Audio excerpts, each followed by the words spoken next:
Hello students, आज हम English speaking के अगले डे में पहुंच चुके हैं और जैसे कि हर एक मैजिक ट्रिक्स के साथ, हर एक इजी ट्रिक्स के साथ हम इंग्लिश रीडिंग सीख चुके हैं, वैसे ही इंग्लिश रीडिंग सीख चुके हैं, वैसे ही इंग्लिश स्पीकिंग भी हम धीरे धीरे सीख रहे हैं और जल्द ही हम इंग्लिश बोलने लग जाएंगे। अगले पड़ाव में हम पहुंच चुके हैं, वो है वर्ब्स। वर्ब्स भी हम बहुत ही इजी तरीके से आज हम सीखने वाले हैं। आपको बिल्कुल भी पता नहीं चलेगा कि ये कोई ग्रामर का एक टॉपिक है। तो चलिए आज वर्ब्स पढ़ते हैं और देखते हैं कि वर्ब्स का हम जो इंग्लिश बोलते हैं उसमें वर्ब्स का क्या मेन रोल है। अब आप बोलोगे वर्ब, ये वर्ब होता क्या है? तो वर्ब क्या होता है कि the words which show the action और स्टेट ऑफ बीइंग, मतलब जिन शब्दों से किसी काम के करने या होने का पता चलता है उन्हें हम क्रिया कहते हैं। वर्ब मतलब एक एक्शन जो भी आप करते हैं, जैसे कि स्पीक, अभी मैं बोल रही हूँ, ये भी एक वर्ब है। गो, आप जा रहे हो या फिर आप आ रहे हो, ये भी एक वर्ब है। एक्शन हुई ना, जहाँ पे एक्शन हुई उस एक्शन को ही आप समझ लीजिए कि वो क्या है, एक वर्ब है। जैसे कि लर्न, मैं पढ़ा रही हूँ, इसमें लर्न क्या है, एक वर्ब है। उसके बाद वॉक, हम चल रहे हैं, ये भी क्या है, एक वर्ब है। उसके बाद टीच, हम पढ़ा रहे हैं। लर्न क्या है, आप सीख रहे हैं, ये क्या है, एक एक्शन है, मतलब एक वर्ब है। उसके बाद टीच, मैं पढ़ा रही हूँ, ये क्या है, एक एक्शन है, ये एक वर्ब है। उसके बाद प्ले मतलब खेलना, ये भी क्या है, एक एक्शन है, इसलिए इसको भी वर्ब कहा जाएगा। वर्ब हमें सेंटेंस में यूज करना होता है। तो जितने भी सारे वर्ड्स एक्शन में आते हैं, जो भी एक्शंस हम करते हैं, जैसे कि मैंने बताया speak, go, learn, walk, teach, play, understand. अभी आपको मेरा पढ़ाना अच्छे से अंडरस्टैंड हो रहा है, अच्छे से समझ रहा है। इसका मतलब है अंडरस्टैंड भी क्या है, एक एक्शन आप कर रहे हो। दिन भर में जितने भी काम आप करते हो वो सब क्या है, वर्ब्स है। तो वर्ब्स देखा ना कितना इजी है, बस नाम से हम थोड़े से डर जाते हैं, ठीक है। लेकिन अगर हम वीडियो को आखिर तक अच्छे से पढ़ते हैं तो आपको मैं इतने इजी वे से पढ़ाती हूँ कि आपको कितने भी डिफिकल्ट से डिफिकल्ट टॉपिक हो, आपको बिल्कुल भी इजी तरीके से समझ में आता है। तो वर्ब्स क्या है, एक एक्शन है जो कि दिन भर हम करते हैं, जैसे कि लिखते हैं, पढ़ते हैं, चलते हैं, खाते हैं, पीते हैं, हम बोलते हैं, ये सब क्या है, एक्शंस है। और एक्शन मतलब क्या, वर्ब्स। तो जैसे कि मैंने बोला कि हमें इंग्लिश स्पीक करने के लिए एक सेंटेंस बनाना पड़ता है।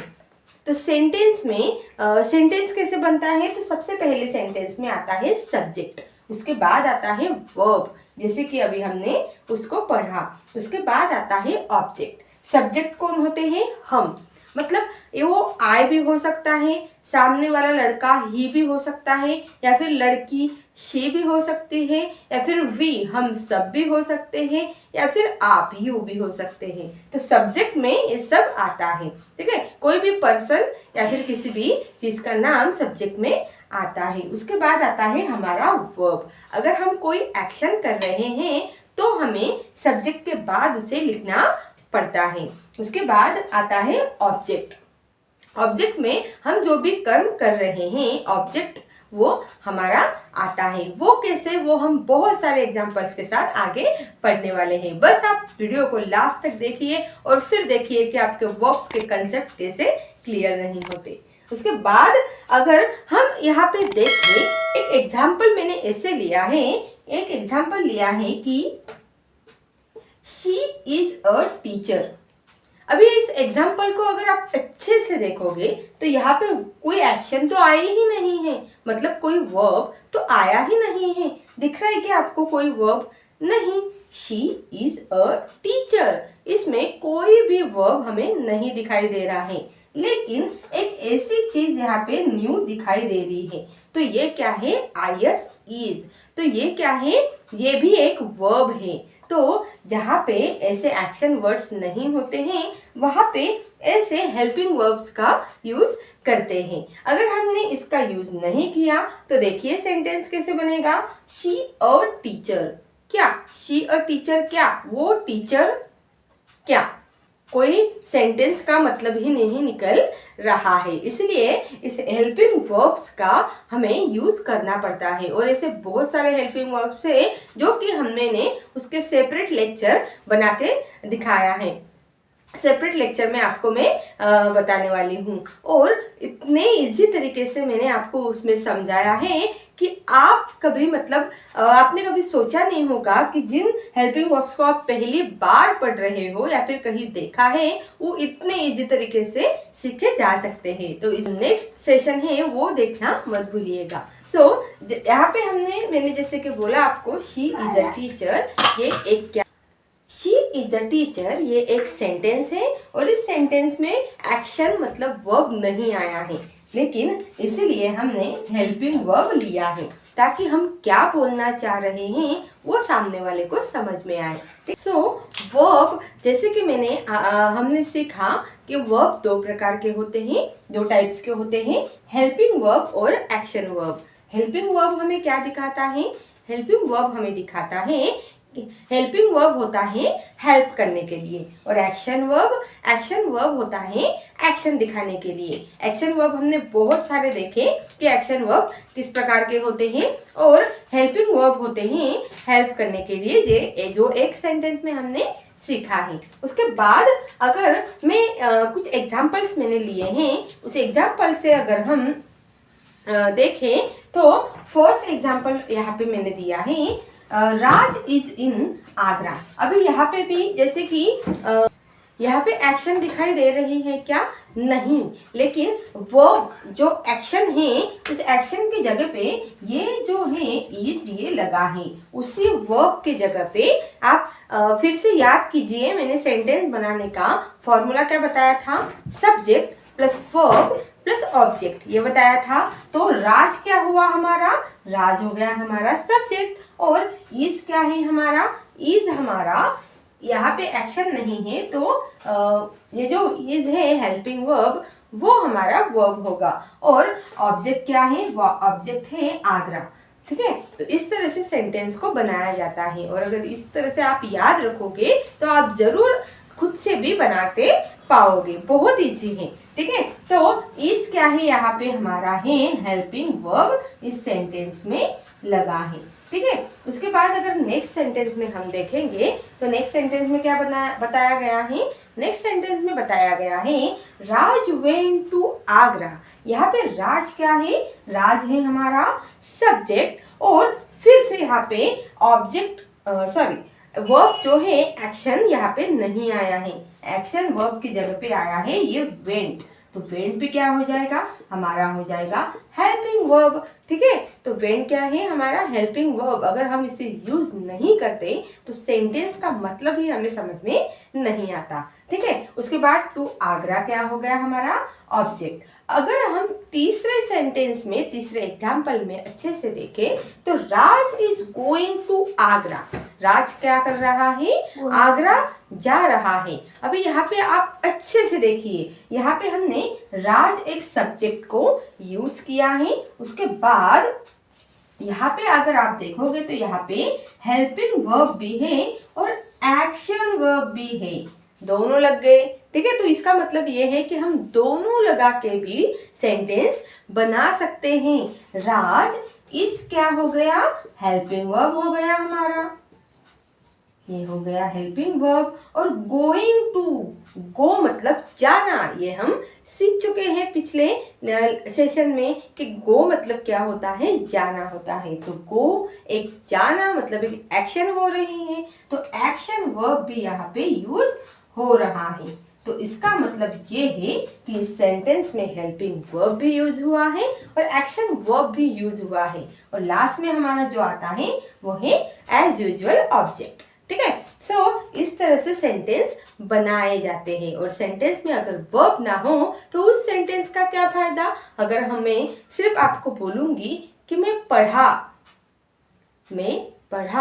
कुछ समझा क्या आपको? नहीं। लेकिन अगर मैं बोलूँ कि मैं पढ़ा रही हूँ, अभी आपको समझ गया कि मुझे क्या बोलना है। तो इस तरह से जो सेंटेंस होता है उसमें वर्ब्स का बहुत ज़्यादा वर्ब्स का क्या होता है, बहुत बड़ा रोल होता है। ठीक है, तो इस तरह से वर्ब्स अगर हम अच्छे से पढ़ेंगे तो चाहे कोई भी सेंटेंस हो, इंग्लिश में बात करने के लिए हमें बनाना हो, हमें कभी दिक्कत नहीं आएगी। तो अब अगर हमने यहाँ तक वर्ब्स सीख ही लिए हैं तो टाइप्स भी उसके सीख लेते हैं, पूरे ही वर्ब्स सीख लेते हैं, ताकि आज ही हमें सेंटेंस बनाने आ जाएंगे। जैसे कि मैंने आपको बोला था कि वर्ब्स क्या होते हैं, वर्ब्स में जो कि हेल्पिंग वर्ब्स होते हैं वो हमें सेंटेंस बनाने में बहुत मदद करते हैं। तो ये हेल्पिंग वर्ब्स कौन से होते हैं?